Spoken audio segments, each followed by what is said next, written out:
Acción Cristiana Mundial, un ministerio para llevar el Evangelio donde haya un oído que escuche y un corazón abierto a Dios. ¿Hacia dónde va este mundo?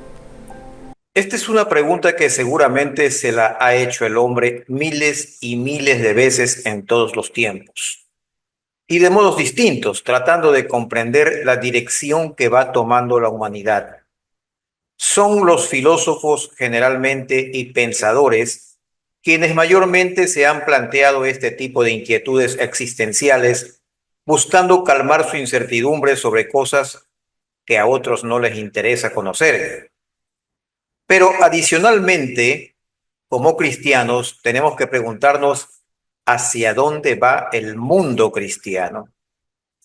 Si bien es cierto, en las iglesias se nos enseña a los cristianos que nuestro camino es Jesús y que por medio de él podemos alcanzar la vida eterna, no es menos cierto que un alto porcentaje de nuestros hermanos en la fe se mantienen en una especie de zona de confort, sin plantearse preguntas de contenido profundo que inclusive podrían molestar a los líderes espirituales, sean pastores o sacerdotes.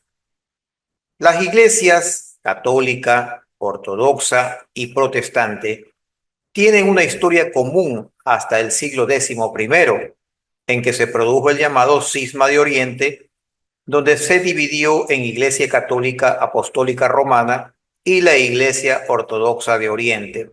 Y más tarde, ya en el siglo XVI, se vuelve a dividir la Iglesia Romana, creándose la línea protestante o evangélica. Este movimiento, conocido como la Reforma Protestante, comenzó allá por el año 1517, cuando un hombre llamado Martín Lutero publicó sus 95 tesis cuestionando varias prácticas de la Iglesia Católica y dio a la vez origen a una variedad de denominaciones con variantes en su doctrina. Hago esta breve explicación con el objeto de dejar establecido que cuando nos remontamos a un tiempo anterior al año 1054, estamos hablando de una sola institución religiosa, que por cierto gozaba de un inmenso poder político, muchas veces superior a las monarquías de la época. Sin perjuicio de lo dicho, quienes no conocen la historia podrían creer que aquel libro conocido como la Biblia siempre estuvo a disposición de todas las personas que supieran leer.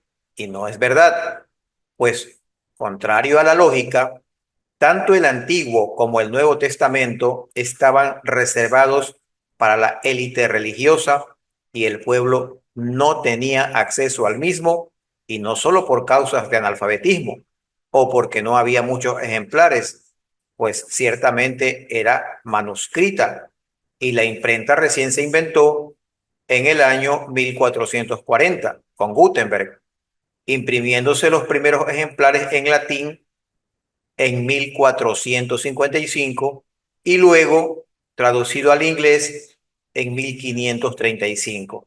Y recién se imprimió en español en el año 1569, la cual es conocida como la Biblia del Oso, traducido desde la versión la Vulgata latina.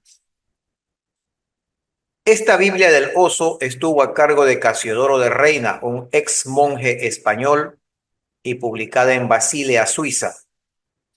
Esta fue la primera traducción completa de la Biblia al español a partir de los textos originales en hebreo y griego. Vale decir que Casiodoro de Reina era un monje de la Orden de los Jerónimos, una orden religiosa católica dedicada a la vida contemplativa y al estudio. Sin embargo, debido a sus convicciones reformistas y su participación en la traducción de la Biblia al español, fue perseguido por la Inquisición y se vio obligado a abandonar la orden y huir de España. Lo antedicho deja en claro el absurdo comportamiento de la élite eclesial de la época, que en vez de promover el conocimiento de la Biblia, como es lógico, la censuraba, persiguiendo incluso a quienes buscaban su difusión. Pero gracias a Dios, aquellos tiempos de oscurantismo pasaron, al menos para una parte de los cristianos, con aquel evento conocido como la Reforma Protestante, cuyo propósito no fue crear una nueva religión, sino corregir los errores dogmáticos y la corrupción reinante en el Vaticano, misma que, lamentablemente, al no lograr tales objetivos, produjo la división conocida.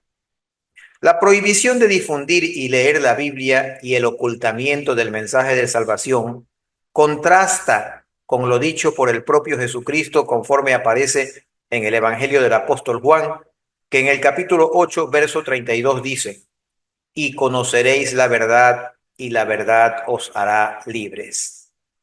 Sin embargo, de la Reforma, el ocultamiento de la verdad permaneció por parte de quienes rechazaron la Reforma, incluso en cierta medida hasta el siglo XX, pues en las iglesias católicas era práctica común que el sacerdote daba la misa de espaldas a los asistentes y leía la Biblia en latín, de modo que nadie entendía lo que decían. Esto, por increíble que parezca, no solo está en la historia, sino que pueden consultarlo incluso con familiares o cualquier persona que aún viva y actualmente tenga más de 75 años. Al llegar a este punto, creo justo preguntarnos por qué la cúpula religiosa procedió de esta manera durante siglos, manteniendo en la ignorancia a quienes se suponía estaba obligada a cuidar de su alma y crecimiento espiritual. ¿Cuál era el beneficio, si acaso había alguno, para mantener el plan de salvación guardado fuera de la vista del pueblo? La respuesta, o al menos parte de ella, la podemos encontrar en las mismas 95 tesis escritas en latín, que una a una clavó Martín Lutero en la puerta de la iglesia del castillo de Wittenberg, en Alemania, el 31 de octubre de 1517. Pero su propósito principal no era, como dije antes, dividir a la iglesia, sino cuestionar ciertas prácticas anticristianas, entre ellas principalmente la venta de indulgencias por parte de la Iglesia Católica. Las indulgencias eran pagos que, según se afirmaba, reducían el tiempo en el purgatorio, concepto y estancia que de paso no son bíblicas, y lesionan de lleno el centro mismo del Evangelio, cuyo mensaje es muy claro respecto a la gratuidad de la salvación. Lutero clavó las tesis en la puerta de la iglesia como una forma de invitar al debate académico sobre estas prácticas. Estas acciones de Lutero fueron un catalizador importante para el inicio de la Reforma Protestante. Empecé este mensaje con una pregunta que decía: ¿hacia dónde va este mundo?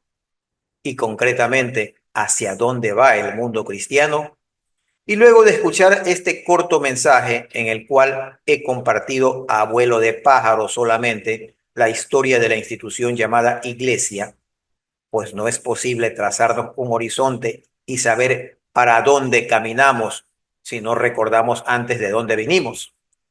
Creo que podemos, al menos viendo entre sombras, que las instituciones religiosas tienden a debilitarse y quizás a desaparecer en algún momento, pues a través de los siglos han mantenido un maridazgo con los poderes políticos y económicos, más que un compromiso santo con el Creador y con nuestro Redentor y con el pueblo creyente. Oremos.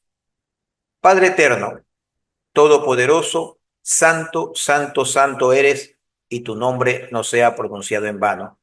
Guíanos en nuestro camino para no extraviarnos del camino correcto que nos ofrece únicamente tu Hijo Jesucristo.